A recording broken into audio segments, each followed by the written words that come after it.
आप कितने आश्वस्त हो कि हरियाणा के अंदर कांग्रेस पार्टी का राज आने वाला है? चिरंजीवी राव है वो कापड़ी आवास की वजह से जीत गए थे पिछली बार। क्या आपके ससुराल से भी दबाव आ सकता है, मुख्यमंत्री या उप मुख्यमंत्री? कापड़ी आवास अगर आपका साथ देने के लिए आए तो क्या दरवाजे खुले रहेंगे चिरंजीवी राव के? रेवाड़ी क्षेत्र के अंदर सबसे ज़्यादा समस्या है तो आवारा पशुओं की है, और आवारा पशु इस तरह है कि ये रोज़ कोई ना कोई 4-5 एक्सीडेंट हो जाते हैं। रेवाड़ी की जनता अब की बार दोबारा आपको चुने तो किस बेस पर चुने? सर, आपकी पसंद मुख्यमंत्री के तौर पर कौन होगा? कुमारी शैलजा, दीपेंद्र हुड्डा या भूपेंद्र हुड्डा? और सबसे ज़्यादा सौतेला व्यवहार कहीं हुआ है तो दक्षिण हरियाणा के साथ हुआ है। कापड़ीवास जी एक अच्छे नेता हैं, उनकी एक बार फिर पार्टी ने टिकट नहीं दी है तो उनका अंदरूनी मामला है। एक 5 स्टार इन्होंने दफ्तर बनाया है। आने वाले समय में प्रचंड बहुमत के साथ कांग्रेस पार्टी सरकार बनाएगी। अब की बार आप देख भी रहे होंगे लगातार बीजेपी के अंदर भगदड़ मची हुई है। रोज़ उनके विधायक जो हैं, उनके पदाधिकारी हैं, छोड़ के पार्टी जा रहे हैं। हमने विधानसभा के सदन के अंदर भी कहा था कि हमारे जितने भी बड़े गाँव हैं उनके अंदर हम एक बड़ी गौशाला खोल दें। NKRJ भारत न्यूज़ से मैं नरेंद्र कुमार, और मेरे साथ हैं रेवाड़ी के जन नेता चिरंजीवी राव। पहली बार आप चुनाव जीते पिछली बार 2019 के चुनाव में, अब की बार जनता का रुझान क्या है?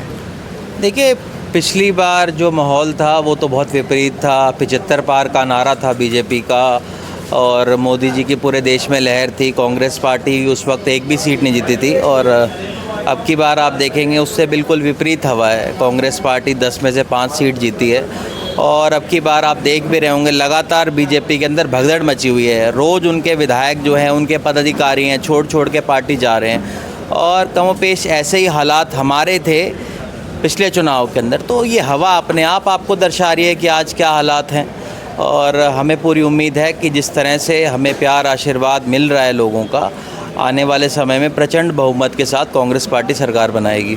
तो हम जब रास्ते के अंदर रुझान देख रहे थे तो ऐसा लग रहा था कि चिरंजीवी राव को तो टिकट मिल चुका है, और वो बिल्कुल ऐसे फुल कॉन्फिडेंस में है कि बिल्कुल वो चुनाव जीत भी जाएंगे। तो इतना आश्वस्त कैसे हो कि टिकट आपको ही मिलेगा? मैंने तो कभी ऐसा ओवर कॉन्फिडेंस नहीं शो किया। नहीं, वो तो जनता का रुझान था, वो जनता का नाम था कि चिरंजीवी राव। देखिए, सीधी सी बात यह है कि मेरे पिता यहाँ से 6 बार विधायक रहे, मेरे दादा यहाँ से 3 बार विधायक रहे, और विपरीत हवा के अंदर मैंने चुनाव जीता। तो ये तो जनता का प्यार है, पार्टी का हमारे ऊपर विश्वास है। अभी मुझे AICC ने दोबारा प्रभार दिया है राजस्थान का, तो ये तो जनता को पता है कि चुनाव हमें लड़ना है, हमारी पूरी तैयारी है। और आने वाले समय के अंदर हम तो पिछले 1.5-2 महीने से लगे हुए हैं तैयारी करने के लिए। डोर टू डोर का अपना कार्यक्रम चला रखा है, लोगों के बीच में जा रहे हैं। हमें पूरी उम्मीद है कि आने वाले समय के अंदर जब 5 अक्टूबर को वोट डलेंगी तो इतनी वोटों से लोग हमारे डब्बे भर देंगे कि सबसे ज़्यादा बहुमत के साथ मैं जीत के आऊँगा। एक बात और पूछूंगा, विपक्ष के लोग, भारतीय जनता पार्टी से समर्थित लोग या JJP या इनेलो की बात करें तो उनके लोग कह रहे हैं कि चिरंजीवी राव है वो कापड़ी आवास की वजह से जीत गए थे पिछली बार। देखिए, अब ये तो मेरे जो विपक्ष के लोग होंगे वो कोई ना कोई आरोप तो लगाएंगे ही। हो सकता है अभी भी लोग आरोप लगाएं अलग अलग तरह के। मेरा ये मानना है कि हर बार हम लोग चुनाव जो लड़ते हैं अपने लोगों के आशीर्वाद से लड़ते हैं, पार्टी के साथ से लड़ते हैं, और कापड़ीवास जी एक अच्छे नेता हैं। उनकी एक बार फिर पार्टी ने टिकट नहीं दी है तो उनका अंदरूनी मामला है। ये तो उनको फैसला करना था किसको टिकट देना है नहीं देना, इसके ऊपर मैं तो क्या टिप्पणी करूं। कापड़ी आवास अगर आपका साथ देने के लिए आए तो क्या दरवाजे खुले रहेंगे चिरंजीवी राव के? देखिए, अब ये इस बात का फ़ैसला तो रणधीर जी को करना है, हमारे बुज़ुर्ग हैं, और जो भी वो फ़ैसला करते हैं। देखिए, हम तो यही देख रहे हैं कि लगातार पार्टी उनकी अपेक्षा कर रही है। पिछले चुनाव में भी क्या और अब की बार भी क्या, ये फ़ैसला उनको करना है। रेवाड़ी क्षेत्र के अंदर सबसे ज़्यादा समस्या है तो आवारा पशुओं की है, और आवारा पशु इस तरह है कि ये रोज़ कोई ना कोई 4-5 एक्सीडेंट हो जाते हैं। इस समस्या से आप अभी तक निजात नहीं दिला पाए जो रेवाड़ी की जो जनता है उससे, इस पर क्या कहेंगे? देखिए, आवारा नहीं, बेसहारा पशु जो हैं रेवाड़ी के अंदर एक बहुत बड़ी ये समस्या है, और कहीं ना कहीं पिछले 10 सालों में बीजेपी ने इसकी तरफ बिल्कुल ध्यान नहीं दिया। ये गौ माता की नाम पर राजनीति तो करते हैं पर उनके लिए करते कुछ नहीं। हमने विधानसभा के सदन के अंदर भी कहा था कि हमारे जितने भी बड़े गांव हैं उनके अंदर हम एक बड़ी गौशाला खोल दें तो उससे जो फ़ायदा होगा वो सबको होगा। तो अगर ऐसी नीति अगर ये लोग बनाते तो गौ माँ की सेवा भी हो पाती और उनको इस तरह से घूमना नहीं पड़ता पूरे शहर के अंदर। मैं जब जनता से बात कर रहा था तो चिरंजीवी राव के बारे में जनता कह रही थी कि मुख्यमंत्री या उप मुख्यमंत्री तो तय है।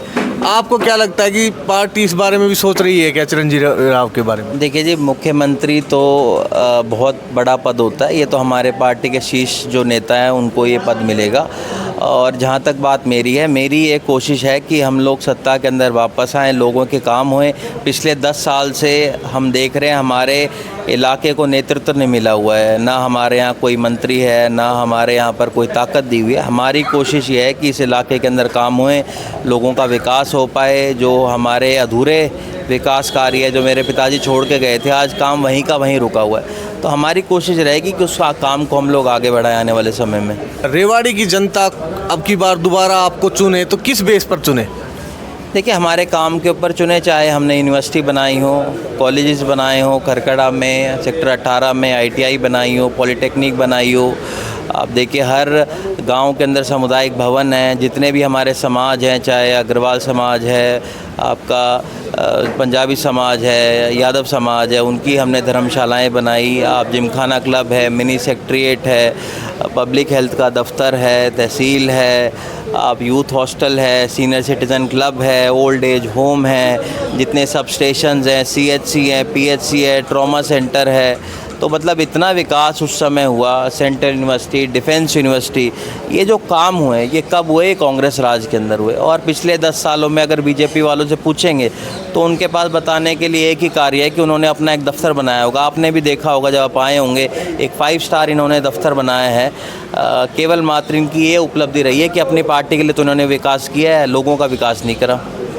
आप कितने आश्वस्त हो कि हरियाणा के अंदर कांग्रेस पार्टी का राज आने वाला है? पूरी तरह से आश्वस्त हैं, इसमें तो कहने को वाली कोई बात ही नहीं है। आज जो आप भगदड़ देख रहे हैं, इनके 200 से ज़्यादा पदाधिकारी जब टिकटों का वितरण हुआ था तो आधे घंटे में पार्टी को छोड़ के गए थे।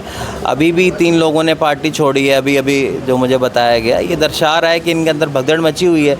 तो कांग्रेस पार्टी को इसका फ़ायदा भी मिल रहा है। और जो लोगों ने ये देखा है कि पिछले 10 साल के अंदर हमारी जो उपेक्षा हुई है, पूरे हरियाणा के अंदर काम नहीं हुआ और सबसे ज़्यादा सौतेला व्यवहार कहीं हुआ है तो दक्षिण हरियाणा के साथ हुआ है। तो अब की बार बदलाव होगा और कांग्रेस पार्टी की सरकार बनेगी।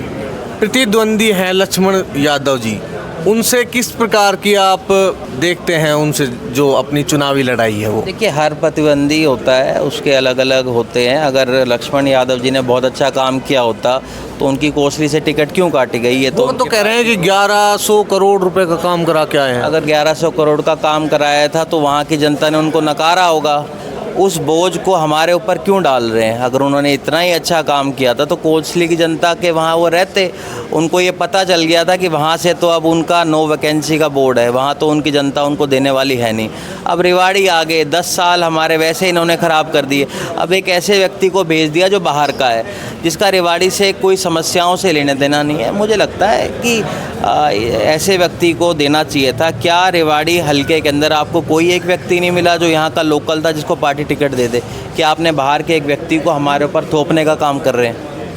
अगर आप जैसा कह रहे हैं कि हरियाणा के अंदर कांग्रेस पार्टी की सरकार आ रही है, ऐसे के अंदर आपकी पसंद मुख्यमंत्री के तौर पर कौन होगा? कुमारी शैलजा, दीपेंद्र हुड्डा या भूपेंद्र हुड्डा? इस बात का फैसला तो पार्टी हाईकमांड करेगी। इसका फैसला मैं अकेला नहीं कर सकता। ये तो सबकी हमारी CLP की मीटिंग होगी, उसके अंदर जो फैसला होगा उसके बाद ये तो शीर्ष नेतृत्व करता है। खड़गे जी इस बात का फैसला करेंगे, सोनिया जी, राहुल जी, हमारे केशव वेणुगोपाल जी, वो लोग मिलकर इस बात का फैसला करेंगे कि कौन मुख्यमंत्री। चिरंजीवी राव की कौन पसंद है? नहीं, मेरी पसंद से मायने नहीं रखते ना, मायने रखते हैं कि हमारा शीर्ष नेतृत्व क्या चाहता है।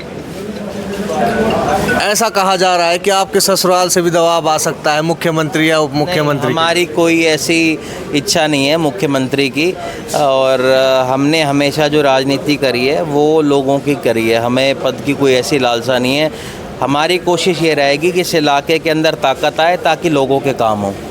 तो देखिए, ये थे मेरे साथ चिरंजीवी राव, जो वर्तमान में रेवाड़ी से विधायक हैं और अभी जैसे ही कांग्रेस पार्टी की हम लिस्टों की वेट कर रहे हैं। और इनके जब हम कार्यालय या घर पर आए थे तो ऐसा लग रहा था कार्यकर्ताओं को जैसे इनको तो टिकट मिल चुका है। मिलते हैं हम अगली वीडियो में, तब तक जय भारत, जय हिंद।